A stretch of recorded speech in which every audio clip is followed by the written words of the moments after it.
Good morning all of you. देखो पिछले में अपन ने क्या पढ़ा था?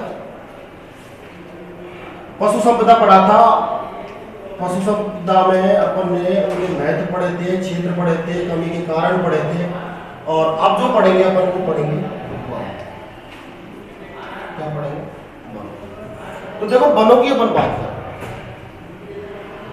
वनों की या वनस्पति की हम बात करें तो ये अचल जैविक में आता है। जैविक तो है लेकिन किस में आता है? अचल जैविक में। जो मीन से चल नहीं सकते हैं ऐसे जैविक, उसमें से क्या है? वन। हमारे यहां पर जो वन नीति बनी थी वो बनी थी 1952 में वन नीति बनी थी, जिसका प्रावधान था कि हमारे देश में 33% क्या होने चाहिए? वन होने चाहिए। इसका प्रावधान रहा है कि हमारे देश में 33% क्या होने चाहिए? वन होने चाहिए। लेकिन 2001 की रिपोर्ट के अनुसार 2001 की रिपोर्ट के अनुसार हमारे यहाँ पर 19.40% क्या पाए जाते हैं? वन पाए जाते हैं। और वो बढ़कर के 2015 में 21.30 कितने हो गए? 21.34। कितने हो गए? 21.34। तो रिपोर्ट क्या थी? रिपोर्ट थी वन नीति 1952 की कि हमारे यहाँ पर कितने परसेंट वन होने चाहिए? 33% वन होने चाहिए। कितने परसेंट होने चाहिए? 33%। और 33% नहीं होकर के हमारे यहाँ की रिपोर्ट जो निकल के आई वो आई 2001 में 19.40% आई थी। और 2015 में जो नई रिपोर्ट आई है वो है 21.34। ये ध्यान रखनी है आपको, कई काफी एग्जामों में क्वेश्चन पूछा जाता है कि 2015 की रिपोर्ट के अनुसार हमारे भारत में कितने प्रतिशत वन पाए जाते हैं? तो 21.34% क्या पाए जाते हैं? हमारे यहाँ पर वन पाए जाते हैं। अब वनों की अपन बात करें, वनों की अपन बात करें तो वनों का हमारे यहाँ पर क्या है? बढ़ती पॉपुलेशन के कारण क्या हो रहा है? विनाश हो रहा है। जैसे जैसे जनसंख्या बढ़ रही है तो हमारे यहाँ पर वनों का क्या हो रहा है? विनाश हो रहा है। तो विनाश के कारण, वन विनाश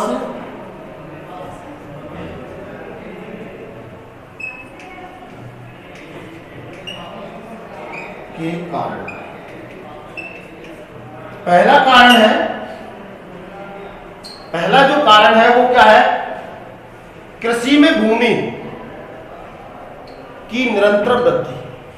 जो भूमि है वो लगातार किस में जा रही है? कृषि में। लगातार किस में जा रही है? तो कृषि भूमि की निरंतर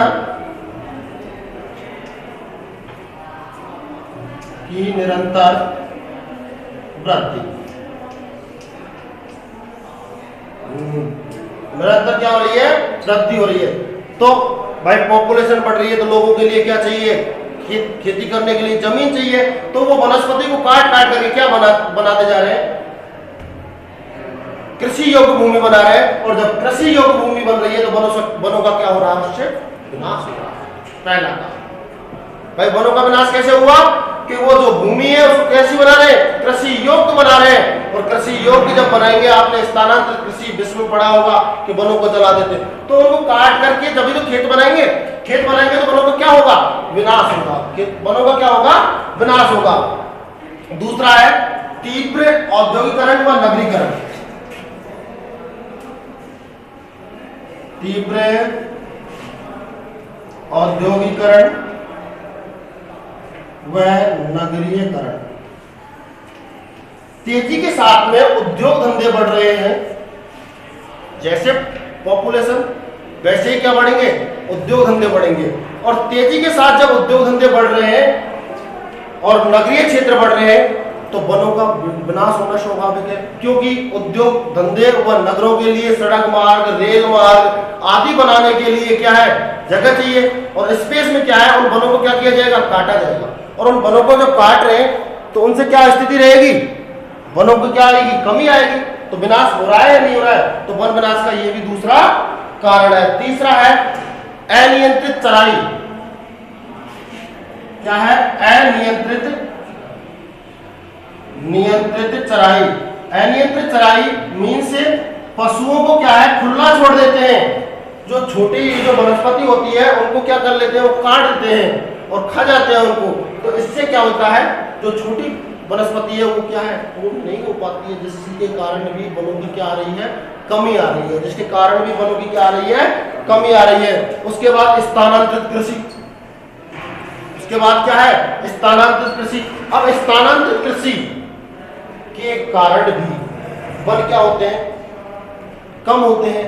भाई 2-3 साल यहाँ कृषि की, यहाँ के वन साफ कर दिए, दूसरी जगह 2-3 साल कृषि की, वहां के वन साफ कर दिए, तो धीरे धीरे वनों का क्या हो रहा है, विनाश हो रहा है। धीरे धीरे वनों का क्या हो रहा है, विनाश हो रहा है।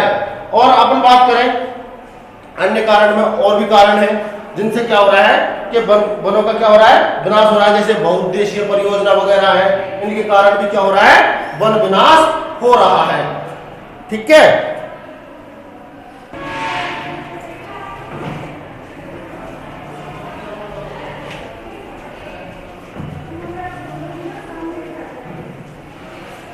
वनों के प्रकार,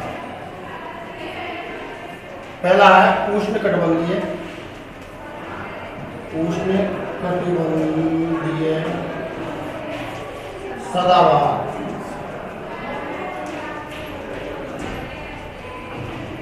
सदाबहार क्या कह रहा है, उष्णकटिबंधीय सदाबहार वन। तो सदाबहार वन इट मींस सदा हरे भरे रहे। कैसे, उष्णकटिबंधीय, उष्णकटिबंध होगा तभी तो वाष्पीकरण होगा और तभी वर्षा होगी और उनके लिए क्या मिलेगी, जल मिलेगा, तभी तो उन्हें।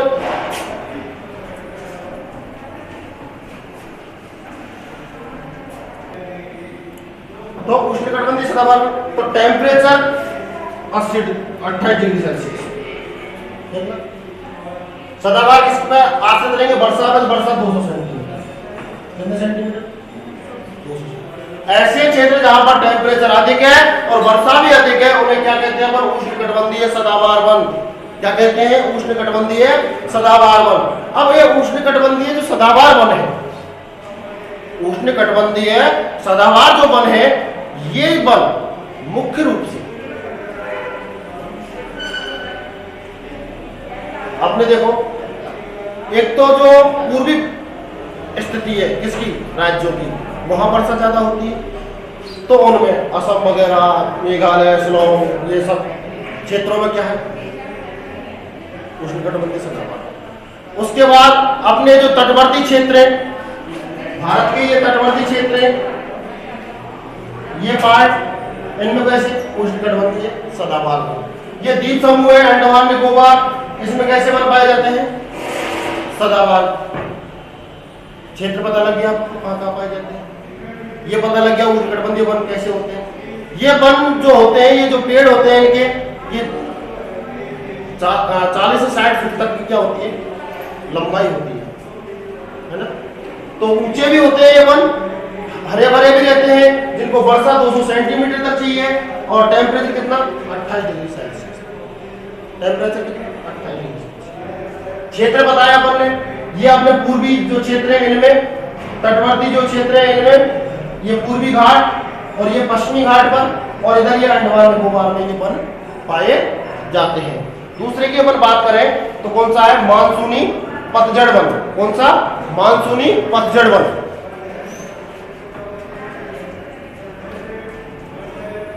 मानसूनी पतझड़, अब देखो साहब, मानसून, ये वन क्या है, पूर्णतः मानसून पर निर्भर रहते हैं और मानसून के आगमन से पहले अपने पत्ते क्या कर देते हैं, गिरा देते हैं, और जब मानसून आते हैं तब इनमें क्या होती है, नई कोपलें फूटती हैं, दोबारा से पुनः कोपलें फूटती हैं, दोबारा से पत्तियां फूटती हैं। इनके लिए जो वर्षा की मात्रा होती है वो 100 से 200 सेंटीमीटर तक रहती है। इनको जो वर्षा की जो मात्रा क्या रहती है, 100 से 200 सेंटीमीटर रहती है। और अधिकतम टेम्परेचर कहां तक, 30 डिग्री सेल्सियस तक पाया जाता है। कहां तक पाया जाता है, 30 डिग्री सेल्सियस तक। कहां से, 26 डिग्री सेल्सियस से लेकर के कहां तक पाया जाता है, 30 डिग्री सेल्सियस तक क्या पाया जाता है, इनके लिए टेम्परेचर पाया जाता है। और ये क्षेत्र, इनके जो क्षेत्र है, अब 100 से 200 सेंटीमीटर वाली वर्षा, तो एक तो क्या हो जाएगा, कुछ तो हिमालय की तलहटी वाले क्षेत्रों में, है ना, कुछ इन घाटों पर, पश्चिमी या पूर्वी घाटों पर इस तरह की क्या पाई जाती है, वनस्पति पाई जाती है। कैसी? पतझड़ी और मानसूनी। पता लग गया पतझड़ से कि ये पत्ते झड़ते हैं इनके, और मानसून के आगमन पर इनमें क्या होती है, नई कोपल फूटती है। वर्षा कितनी? 100 से 200 सेंटीमीटर। Temperature 26 to 30। क्षेत्र पता लग गया आपको।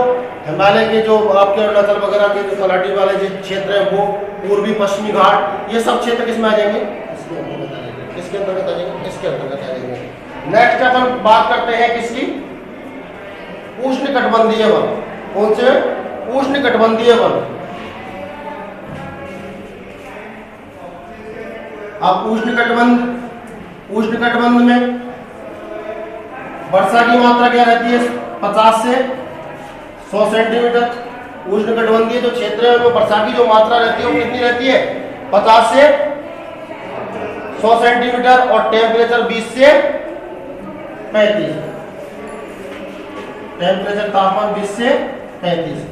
अब इस तरह की वनस्पति देखो उष्णकटिबंधीय। उष्ण हमारे भाग को देखो अपन, हरियाणा वाला क्षेत्र है, राजस्थान वाला क्षेत्र है, ये क्षेत्र सब क्या है? उष्ण है।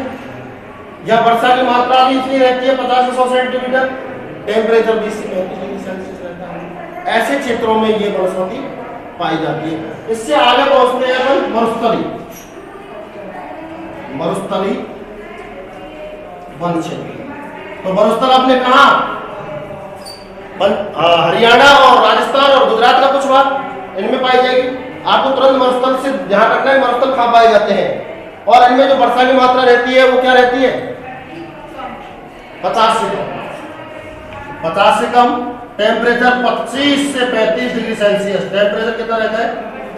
क्षेत्र देख लो आप, गुजरात का मरुस्थल क्षेत्र, राजस्थान का मरुस्थल क्षेत्र, थार का मरुस्थल है, हरियाणा का मरुस्थल क्षेत्र, इनमें इस तरह की वनस्पति पाई जाती है। इस तरह की वनस्पति पाई जाती है। उससे आगे आते हैं पर्वतीय। कौन से आते हैं? कौन से आते हैं? पर्वतीय क्षेत्र, वो पर्वतीय वनस्पति। इसमें देखो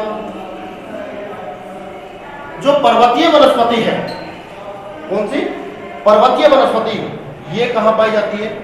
पर्वतीय घाटी जो क्षेत्र है, पर्वतीय श्रृंखला है। जैसे अपन बात कर ले, चाहे हिमालय की बात कर ले, या अरावली की बात कर ले हम, है ना, या सतपुड़ा की बात कर ले हम, या डोडा बेटा की बात कर ले हम, किसी की भी बात कर ले, ये वनस्पति कहां पाई जाती है? पर्वतीय क्षेत्र में। कहां पाई जाती है?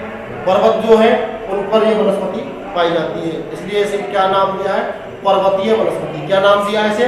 पर्वतीय वनस्पति। उसके बाद आते हैं ज्वारीय वन। कौन से आते हैं? ज्वारीय वन। देखो ज्वारीय वन की अपन बात करें, किसकी बात करें? ज्वारीय वन। ज्वारीय वन में ये कहां होंगे? जहां ज्वार भाटे आते होंगे। और ज्वार भाटे कहां आते हैं? तटवर्ती क्षेत्रों में। तो इट मीन्स इनकी इस वनस्पति को ज्वार का जल, ज्वार भाटा होता है जैसे समुद्र से जो कोई धारा आती है वो कहां स्थल पर टकराती है तो उसके द्वारा सींची जाती है। ऐसी वनस्पति को क्या कहा जाता है? ज्वारीय वन कहा जाता है। क्या कहा जाता है? ज्वारीय वन कहा जाता है। ये जो वन है, जैसे गंगा का डेल्टा, सुंदरवन जो डेल्टा है, इन क्षेत्रों में जो नदियों के डेल्टाई क्षेत्र है, जहां पर नदी अपना जल महासागर में विसर्जित कर दी है, वहां पर क्या है? महासागर का जल ज्वार के माध्यम से क्या करता है? उस वनस्पति को सींचता है। इसलिए इन्हें क्या कहा जाता है? ज्वारीय वन कहा जाता है। क्या कहा जाता है? ज्वारीय वन। यहां तक कोई दिक्कत? ठीक है, बाकी आगे क्लास में। Thank you.